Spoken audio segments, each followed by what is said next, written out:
El juicio investigador y la justificación por la fe. Aunque no soy un teólogo profesional, he dedicado bastante tiempo a reflexionar acerca de temas teológicos a lo largo de los años, y hay un principio que me ha sido muy útil al considerar controversias doctrinales y teológicas. Es el siguiente: ninguna propuesta teológica puede ser cierta si contradice una enseñanza bíblica importante. Por lo tanto, si mi punto de vista acerca de un tema en particular genera conflictos con una enseñanza bíblica importante, entonces debo rechazar ese punto de vista o modificarlo para que esté en armonía con esa enseñanza. Un ejemplo de esto es la creencia popular en cuanto al infierno como un tormento eterno. Mi objeción primaria a esta doctrina es que se encuentra en conflicto absoluto con la enseñanza bíblica acerca de un Dios de amor, misericordia y justicia. Mi amigo George Knight escribió un artículo acerca del infierno para la revista Señales de los Tiempos, hace varios años, que se titulaba El Hitler Infinito. Eso es precisamente lo que sería Dios si permitiera que los pecadores sufrieran en el infierno a lo largo de las edades sin fin de la eternidad. Hitler, al menos, permitía que sus víctimas encontraran paz en la muerte. Pero el Dios de tormento eterno no descansa.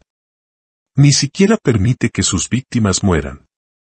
Si condenamos a Hitler como un tirano brutal, entonces debemos juzgar de igual manera a un Dios que mantuviera sus víctimas vivas a lo largo de las edades sin fin de la eternidad simplemente para poder mantenerlas quemándose. Eso simplemente no concuerda con el Dios justo, misericordioso y amante que describe la Biblia. Esta es la razón primordial por la cual rechazo la doctrina del tormento eterno. Apliqué este mismo principio al considerar la objeción a la enseñanza adventista en cuanto al juicio investigador que me presentó mi amigo de la Iglesia de Dios a quien mencioné en el capítulo 1. La justificación por la fe, que provee a los cristianos la seguridad de la aceptación por parte de Cristo ahora es una de esas enseñanzas fundamentales de la Escritura con la cual toda otra enseñanza debe ser juzgada. Cualquier doctrina que contradiga esa enseñanza debe ser necesariamente una doctrina falsa. Debemos revisar nuestra comprensión de esa doctrina para que esté en armonía con el Evangelio o rechazarla como errónea. En el capítulo anterior, señalé por qué creo que la doctrina adventista del juicio investigador es bíblica y hablé de su relación con el Evangelio. En este capítulo, explicaré el Evangelio de la justificación por la fe con más detalles, y compararé la doctrina del juicio investigador con dicho Evangelio. ¿Qué es la justificación por la fe? Dios tiene un problema. Un problema enorme, solamente puede permitir que ingresen al cielo personas que sean absolutamente perfectas. Si hay una sola falla en nuestras vidas, quedamos fuera. El problema es que, aunque Dios nos ama y quiere que estemos en su reino, cada uno de nosotros es imperfecto, lo cual nos descalifica para poder ingresar. Afortunadamente, Dios tiene una solución para este problema. Leemos acerca de ella en Romanos 3:20 al 24, que he transcrito a continuación de la Nueva Versión Internacional. Por tanto, nadie será justificado en presencia de Dios por hacer las obras que exige la ley, más bien, mediante la ley cobramos conciencia del pecado. Pero ahora, sin la mediación de la ley, se ha manifestado la justicia de Dios, de la que dan testimonio la ley y los profetas. Esta justicia de Dios llega, mediante la fe en Jesucristo, a todos los que creen. De hecho, no hay distinción, pues todos han pecado y están privados de la gloria de Dios, pero por su gracia son justificados gratuitamente mediante la redención que Cristo Jesús efectuó. El versículo 20 dice que tú y yo no podemos ser justificados por nuestros esfuerzos por guardar la ley de Dios. Afortunadamente, el versículo 21 provee la solución al problema, pero ahora se ha manifestado la justicia de Dios. Pablo declaró, en el versículo 20, que ningún esfuerzo por guardar la ley, de nuestra parte, nos calificará para ser aceptados por Dios. Dado que no tenemos justificación propia para ofrecer a Dios, Él nos provee su propia justicia. Eso es lo que significan las palabras, la justicia de Dios. Es una justicia de Él para nosotros, ver también Fil 3, 8,9. Dios, por supuesto, es perfecto. Su justicia también es perfecta. Por lo tanto, cuando Él nos da su justicia, nosotros, también, somos perfectos. No por nosotros mismos, sino porque su justicia ahora es contada como nuestra. Dios pide solamente una cosa a cambio de su justicia, fe en Jesús. El versículo 22 dice, esta justicia de Dios llega, mediante la fe en Jesucristo, a todos los que creen. Una vez que tú y yo colocamos nuestra fe en Jesús como nuestro Salvador, la justicia de Dios es nuestra. En ese momento quedamos justificados, perfectos a su vista. Todavía tenemos muchos errores, pero Dios nos cuenta como perfectamente justos gracias a la justicia que Él nos ha dado. Elena de White lo afirma claramente. Su vida fue sin pecado. Murió por nosotros, y ahora ofrece quitarnos nuestros pecados y vestirnos de su justicia. Si te entregas a Él y lo aceptas como tu Salvador, por pecaminosa que haya sido tu vida, serás contado entre los justos por consideración a Él. El carácter de Cristo toma el lugar del tuyo, y eres aceptado por Dios como si no hubieras pecado. Nota los conceptos expresados por Elena de White. Cristo quita nuestros pecados y nos da su justicia. Nos cuenta como justos. El carácter de Jesús es colocado en lugar del nuestro. Dios nos acepta como si nunca hubiéramos pecado. Ser aceptados por Dios como si nunca hubiéramos pecado es ser aceptados por Él como perfectos. En ese momento nosotros, pecadores imperfectos, obtenemos la calificación de perfección absoluta que necesitamos para entrar en su reino. Esta perfección no es nuestra en el sentido de que la obtuvimos nosotros mismos. Es nuestra como un regalo de parte de Dios. Y, dado que todo regalo pertenece verdaderamente a la persona que la recibe, cuando Dios nos da su justicia, es verdaderamente nuestra. El versículo 23 y las primeras 6 palabras del versículo 24 expresan una verdad profunda acerca de la justificación por la fe. Esto es lo que dicen: todos han pecado y están privados de la gloria de Dios, pero por su gracia son justificados. Pablo hizo 2 aseveraciones en el versículo 23. Son paralelas, pero cada una tiene un tiempo verbal diferente. Todos han pecado, tiempo pasado. Todos están privados de la gloria de Dios, tiempo presente. El tiempo presente en el griego es un presente continuo. Expresa una acción que es continua.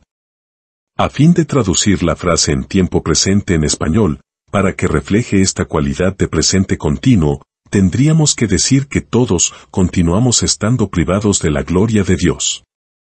Nota lo que viene a continuación, pero por su gracia son justificados. Es importante comprender que la justificación va con cada una de las declaraciones del versículo 23. Todos han pecado, en el pasado. Pero, son justificados. Todos continúan pecando, en el presente. Pero, son justificados. De esa manera, la justificación de Dios cubre tanto nuestros pecados del pasado como aquellos que cometemos en el presente continuo. A algunas personas les cuesta concebir la idea de que Dios nos justifica a pesar de los pecados que cometemos en el presente. Sin embargo, esto nos da una perspectiva excelente de la naturaleza de la justificación por la fe. La experiencia de la justificación por la fe nos coloca en una relación permanente con Jesús que es similar a los estados legales del matrimonio y la adopción.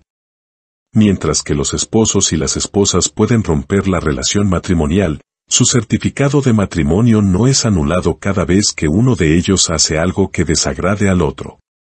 Ni tampoco los niños que han sido adoptados legalmente se vuelven legalmente desadoptados cada vez que desobedecen a los padres. De manera similar, aunque podemos romper nuestra relación con Jesús, esto no sucede cada vez que pecamos.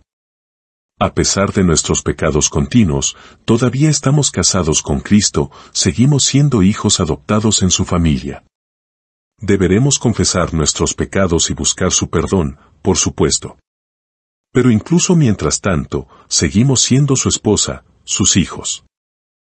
El Evangelio significa que Jesús nos toma de la mano y camina a nuestro lado en nuestro transitar cristiano, y no nos suelta de la mano cada vez que resbalamos y caemos. Al contrario, se inclina, nos levanta, y sigue caminando a nuestro lado, ayudándonos a resistir esa tentación la próxima vez que venga. Esta era la revelación que recibió Elena de White acerca del Evangelio. Ella afirmó, cuando está en el corazón el deseo de obedecer a Dios, cuando se hacen esfuerzos con ese fin, Jesús acepta esa disposición y ese esfuerzo como el mejor servicio del hombre, y suple la deficiencia con sus propios méritos divinos. Poniéndolo en la menor cantidad de palabras posibles, ella también dijo, cuando hacemos lo mejor que podemos, Él llega a ser nuestra justicia. Estas declaraciones nos dicen que Dios nos pide que seamos leales, que nos comprometamos a obedecerle y tratemos de hacerlo.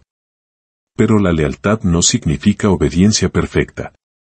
Significa que queremos obedecer, y que estamos haciendo todo lo que podemos para obedecer. Y, cuando no obedecemos, nos damos cuenta de nuestro error, estamos arrepentidos y nos proponemos hacerlo mejor la próxima vez. Elena de White habló, en cierto lugar, de aquellos que desean sinceramente hacer lo recto. Cuando tenemos ese tipo de lealtad y fallamos en obedecerle, Jesús compensa a ese fracaso con su justicia. Y lo hace instantáneamente. Esto no es lo mismo que, una vez salvo, siempre salvo, la idea de que una vez que aceptamos a Cristo no podemos volver atrás. Podríamos rebelarnos. Podríamos abandonar nuestra relación con Cristo. Y, desgraciadamente, algunas personas lo hacen. Pero, siempre y cuando mantengamos nuestra lealtad y nuestro compromiso con Él, siempre y cuando deseemos sinceramente hacer lo recto, Jesús permanece a nuestro lado, aun cuando resbalemos y caigamos. En Romanos 5:1, Pablo declaró, justificados, pues, por la fe, tenemos paz para con Dios por medio de nuestro Señor Jesucristo. He hallado que estas palabras son muy ciertas. Hay una gran paz mental al saber que Dios me acepta en el lugar donde estoy y no demanda que sea algo que no soy. Hay una tremenda paz mental en saber que no debo tenerle temor a Dios cuando me equivoco. Puedo levantarme, pedirle perdón, y descansar en el conocimiento de que Él permanece a mi lado para ayudarme a crecer espiritualmente. Jesús no me abandona cuando resbalo y caigo. Él está absolutamente comprometido con mi crecimiento espiritual. Camina a mi lado todo el día, todos los días, y, cuando peco, me ayuda a vencer la próxima vez. También hay paz mental en saber que, si esta noche yo muriera, mi lugar en el reino eterno de Dios está asegurado. Esto es el Evangelio. Y todo tiene que ver con el juicio. Justificación por la fe y el juicio. Mencioné, en el capítulo anterior, el temor que muchos adventistas han tenido, a lo largo de los años, en cuanto a estar de pie delante de Dios en el juicio investigador. Dado que su nombre podría aparecer en el juicio en cualquier momento, deben estar seguros de que están viviendo rectamente a cada instante. Esto ha mantenido a muchos adventistas en un estado continuo de ansiedad.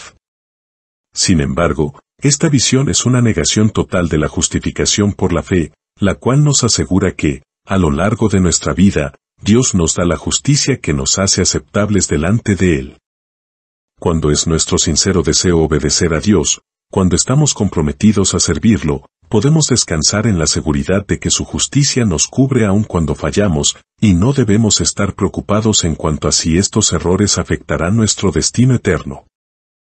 Un poco de reflexión revelará que una visión del juicio basada en el temor es, en realidad, una teología de justicia por obras, porque sugiere que la posición del cristiano delante de Dios depende de si está o no viviendo rectamente en todo momento.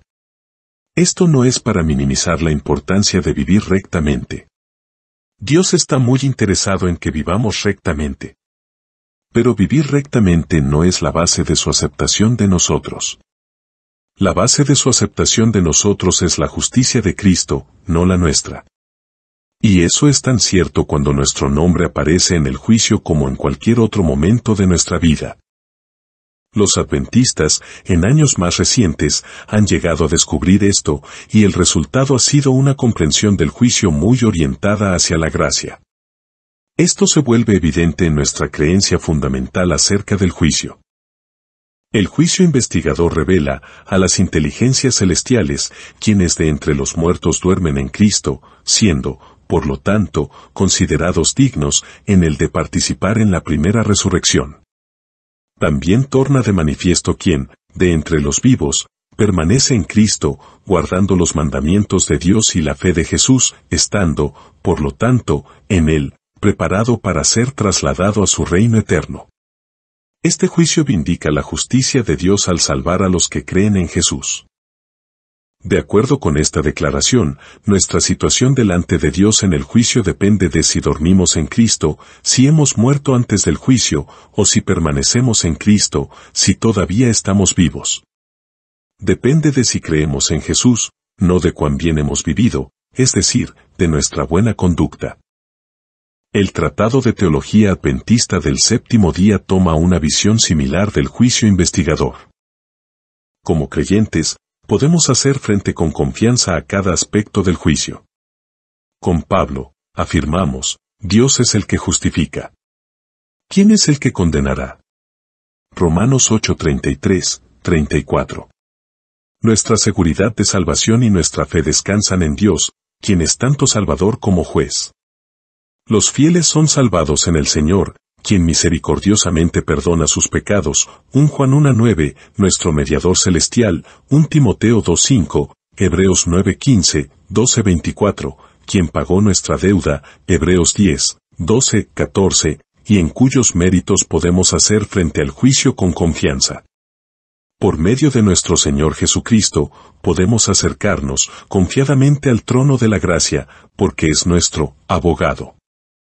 Para con el Padre, Hebreos 4:16, 1 Juan 2:1. Nuestra relación con nuestro mediador, abogado y sumo sacerdote nos da confianza en el día del juicio. Nota que la palabra confianza, o alguno de sus derivados, aparece 4 veces en estos párrafos. Podemos hacer frente con confianza a cada aspecto del juicio. Por los méritos de Cristo, podemos hacer frente al juicio con confianza. Podemos acercarnos confiadamente al trono de la gracia. Y, por último, nuestra relación con nuestro mediador, abogado y sumo sacerdote nos da confianza en el día del juicio. Dios desea que veamos el juicio con confianza en los méritos de Jesús, que ha aplicado a nuestro caso para que podamos estar de pie delante de Dios, como si no hubierais pecado. ¿Qué sucede con nuestras obras en el juicio? ¿Significa esto que nuestras obras no cuentan para nada en el juicio? Por supuesto que no. Salomón declaró, porque Dios traerá toda obra a juicio, juntamente con toda cosa encubierta, sea buena o sea mala, Eclesiastés 12:14. Jesús afirmó, de toda palabra ociosa que hablen los hombres, de ella darán cuenta en el día del juicio, Mat 12:36. Y Pablo declaró, porque es necesario que todos nosotros comparezcamos ante el tribunal de Cristo, para que cada uno reciba según lo que haya hecho mientras estaba en el cuerpo, sea bueno o sea malo, 2 Coros 5:10. De este modo, la idea de que nuestras obras serán consideradas en el juicio es enteramente bíblica.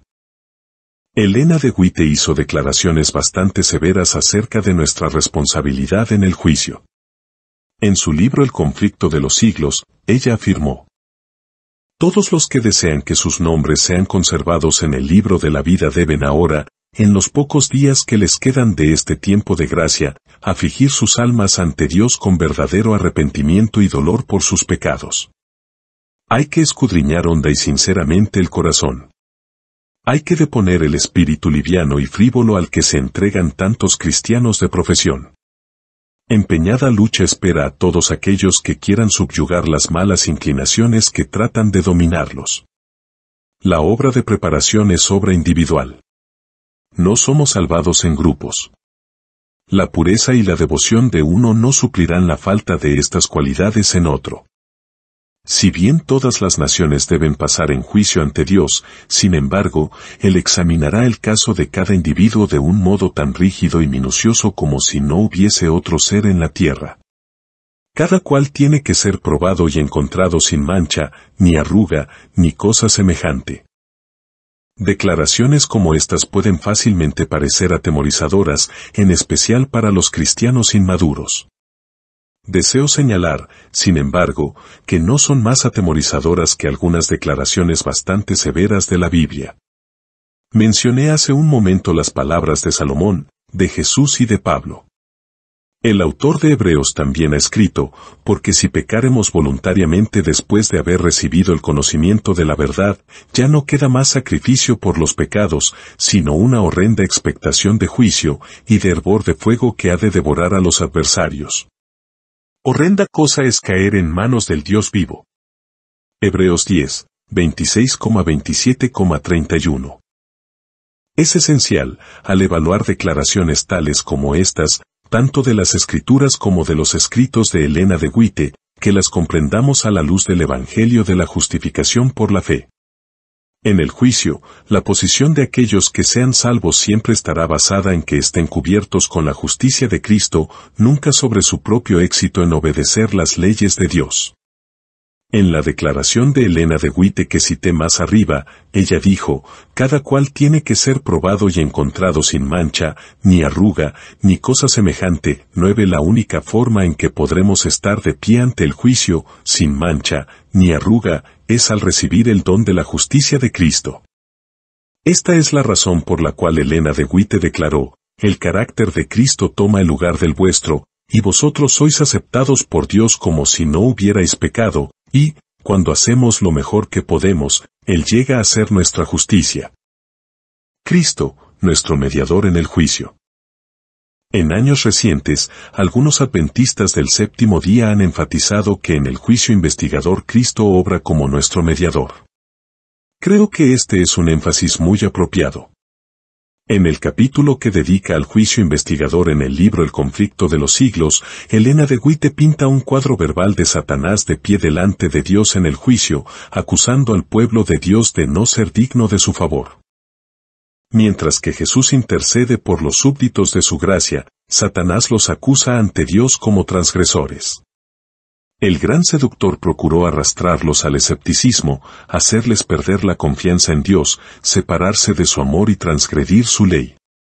Ahora él señala la historia de sus vidas, los defectos de carácter, la falta de semejanza con Cristo, lo que deshonró a su Redentor, todos los pecados que les indujo a cometer, y a causa de estos los reclama como sus súbditos. Nota la respuesta de Jesús a sus acusaciones. Jesús no disculpa sus pecados, pero muestra su arrepentimiento y su fe, y, reclamando el perdón para ellos, levanta sus manos heridas ante el Padre y los santos ángeles, diciendo, los conozco por sus nombres. Los he grabado en las palmas de mis manos. Cristo revestirá a sus fieles con su propia justicia, para presentarlos a su Padre como una iglesia gloriosa, no teniendo mancha, ni arruga, ni otra cosa semejante. Por favor, nota que en el juicio Jesús responde a las acusaciones de Satanás contra el pueblo de Dios al aseverar que son justos por causa de su fe. ¿Es bíblico?